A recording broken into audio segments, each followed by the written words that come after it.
So why is the Andhra Pradesh Chief Minister, the Deputy Chief Minister Pawan Kalyan, calling for the creation of a Sanatan Dharm Rakshana Board or a special group to protect the Sanatan Dharm? Why this battle cry to free Hindu temples from government control?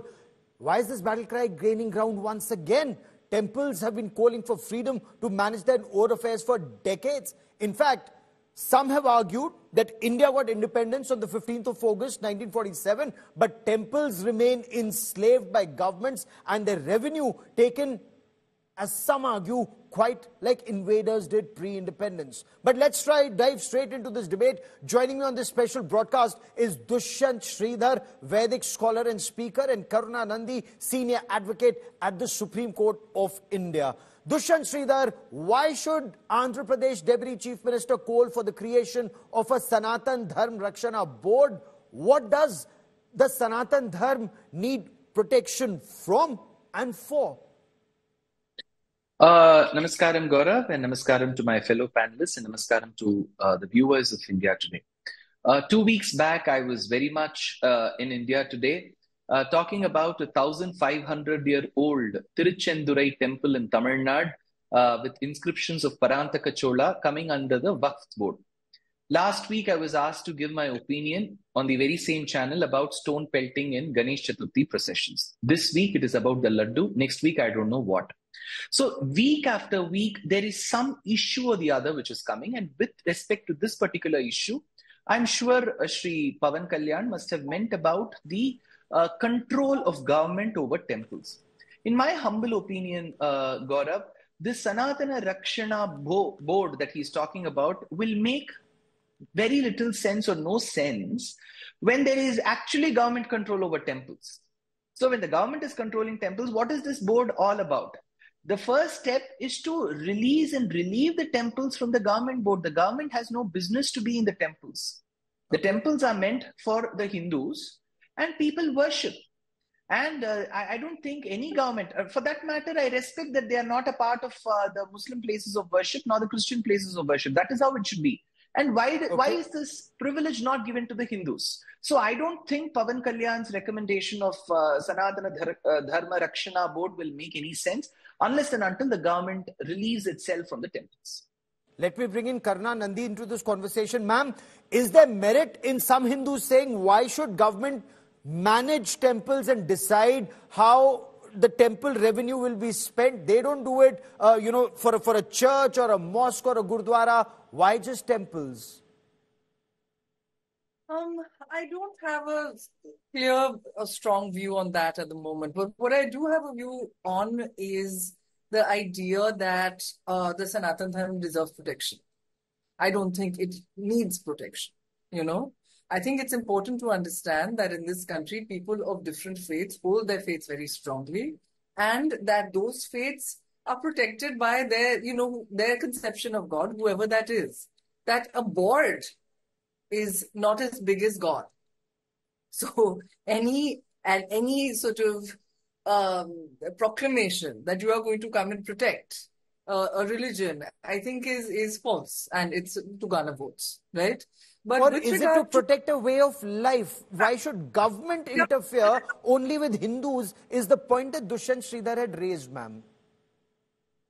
I don't, honestly, I think one will have to look into it because there were sort of very strong debates around this around the time that Act was passed, also around the time that the Constituent Assembly was considering these issues, right? So one will have to go into all of that. But with regard to, I think, the animal fat problem, that should and must be dealt with under the FSSAI Act. And that must be dealt with under the existing law, because you can't tell people you are giving them vegetarian food and mix animal fat into that, right? Like, that's not acceptable. And there's very clear law on that. No, but is this a problem that's restricted just to that is what I'm trying to figure out. Sorry, go on, ma'am. I think it should be, is my point. I think that when there is a nail, you use a hammer. You don't try and bring a nuclear bomb to it. There's the idea of proportionality.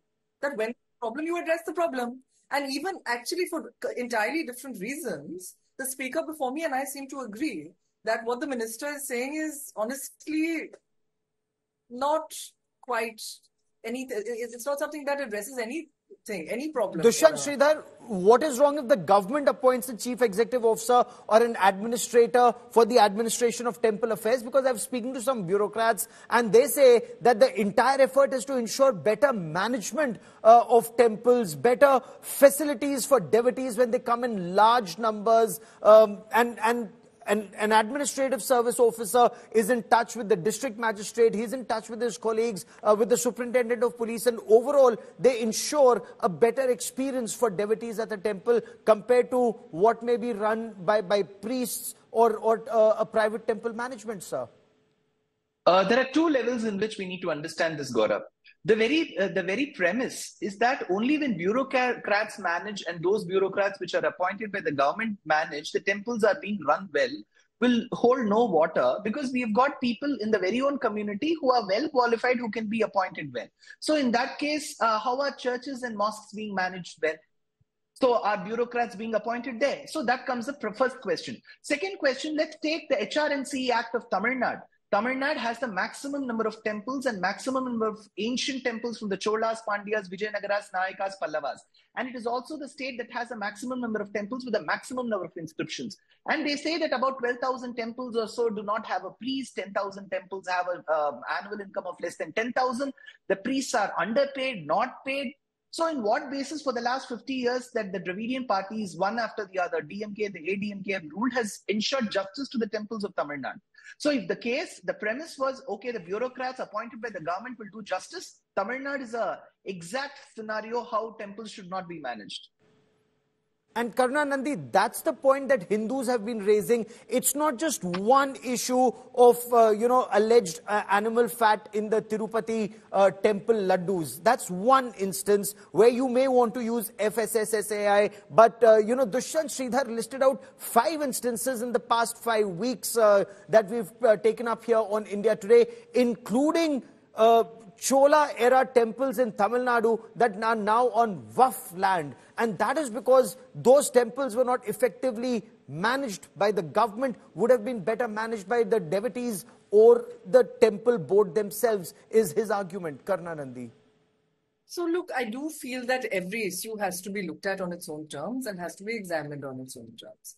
And I don't know about this temple that was allegedly on Waqf land. What we have found in the recent past is that with the Ram Mandir, there's, there are various frames that you can apply to it. And now things are being raised about Krishna temple in, I believe, Mathura and other places. And so its own facts apply to each case. And I honestly think that for the most part, politicians are taking advantage of and whipping up public sentiment in this regard, right? And you don't see this as Hindu revival. For example, when they say temple revenue, Hindu devotees who donate money to a temple, that money should be used only to propagate the Hindu way of life. Scholarship for Hindu children, old age home for Hindus, dharmshalas or arogyashalas for those who believe in the dharm. Because some of the lawyers I was speaking to, they said what the government is doing by managing temples is clearly not in line with either Article 25 or 26 of the Constitution that talks about freedom of faith to maintain an establishment and decide religious matters without external interference, madam. That's too broad brush. We'd have to look at the specifics. As I said, actually, the topic that I was given, to be honest, was that please speak on the fish oil and the beef business, right? And the clarion call that's coming for Hindus to manage their own temples. I was not asked to speak on that.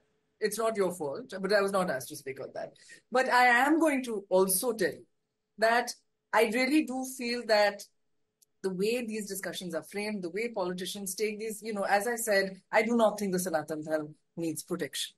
I think the Sanatan Dharma is strong within the people. I think that gods are stronger than boards. We do not need boards. With regard to administration, I would have to apply my mind fully to that. Article 14 means that you have to treat equals and the same You have to treat apples, if you have 3 apples, you have to treat them as apples. If you have 3 oranges, you have to treat them as oranges. But if you have apples and oranges, you need not treat them exactly the same. So the devil is in the details. We'd have to go into that. I have also found when it comes to, for example, feminism and Sharia law, everyone is very enthusiastic. But when it comes to the equal rights of Hindu women, nobody seems to care, and there is no reform. Okay. But for the benefit of the debate today, I will stay on the issue of Hindus wanting to run their own temples and wanting to free temples from government control. Dushyant Sridhar, Hindus want to control the earth or the money to carry forward dharma for the yash and kirti of the temple. Am I understanding your work correctly? That you want the finances, or the Hindus want finances from the temples to take forward Hindu religion and Hindu way of life? Is that what this fight is all about, sir? Okay. So as a devotee, let's assume that a devotee, out of sheer devotion and sincerity, offers money or something in the form of dhanyam, which is grains, to a temple. So the devotee, he or she is offering to the temple so that the temple can primarily run. Because to every temple, a traditionally old ancient temple, you have a annadana shala attached where food is being distributed, and that is done without any discrimination.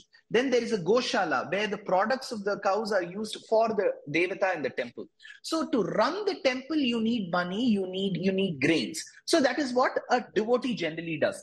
But 2 out of 10 temples have a lot of money coming in the form of donation. So what do you do with excess money? So you create schools. So thereby you educate children. I'm talking just not about pathashalas, even modern schools where you can teach. You can create hospitals. You can create a lot of that. But for all of that to happen, the money has to come and it has to be spent the right way.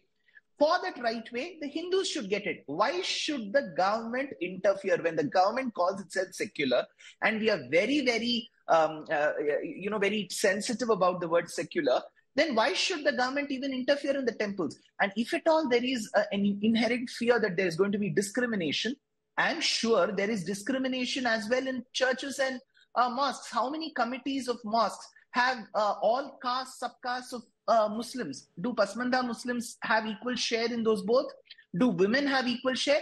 I feel without any discrimination, both should be constituted, and that right should be given to the Hindus, and the government has no business to be there. Fair enough. Karna Nandi, on the issue of law, is there merit if government does not control churches and mosques and gurdwaras or any other religious institution? The government has no business, especially in a secular state, to control Hindu temples or the administration and finances and revenue of a Hindu temple. On the principle, on the point of law. As I said, I'll have to look into it further. Law is something that is very vast and is written in a multitude of places, so I'd have to look into it. However, just going by what the previous speaker said and what he desires, the kind of vision that he sees of the world and the religious world, he feels that, and correct me if I'm wrong, sir, the previous speaker, that Pasmanda Muslims and women are not getting a share of the pot in money given, say in during as zakat or in other ways in mosques, and he is saying that that should happen, but he's saying that there should be no government interference in Hindu temples. Now, how are you going to ensure that there is that kind of access for everybody in a mosque if there is no governmental interference? Are you going to make sure that Dalits get access to the temples, and are you going to make sure that women get access to all the temples? There was a big debate about that. Are you going to make sure that there is no discrimination against trans people? Are you going to make sure of that? And how are you going to make sure of that if there is no governmental oversight or court oversight over it, right? So if we are talking about applying the same rules, then that would be, the goose is source. Dushyant Sridhar, last 30 seconds to respond to that as I wind up this debate. Go on, sir, respond. Okay, very quickly, Gaurav, to reply to Karunaji. The point that I stated about the Muslim boards was not seeking them as beneficiaries. In the boards of various mosques and dargahs, do Pasmanda Muslims and do women get their fair share of being in the committee and in the board? They don't. So that's the point. So when it is left to the Muslims to manage, there is discrimination. Now, coming to the government control of temples in Tamil Nadu, there have been multiple cases where there is discrimination with the Tamil Nadu government at the help of affairs. So the point is, people have to be educated. The board has to have a representation of all castes. There's absolutely no doubt. But my point remains very clear and straightforward, that the government has no business to be there, and it can have a representative as such. But with respect to the revenue, the Hindus should decide how they have to spend for the religion, and the government has no right to decide how the contributions of the devotees has to be spent. There are several court verdicts on this, which incidentally are not being followed, and there are some cases which are still pending in court, and we'll track the story very, very closely. Karnanandi and Dushyant Sridhar, as always, many thanks for joining me. And this actually, in a way, brings us to the point that you bring a uniform civil code, let there be same civil laws for everyone in the country, and then let them manage their own affairs. But that perhaps is another debate for another time. For joining me here on India Today, many thanks.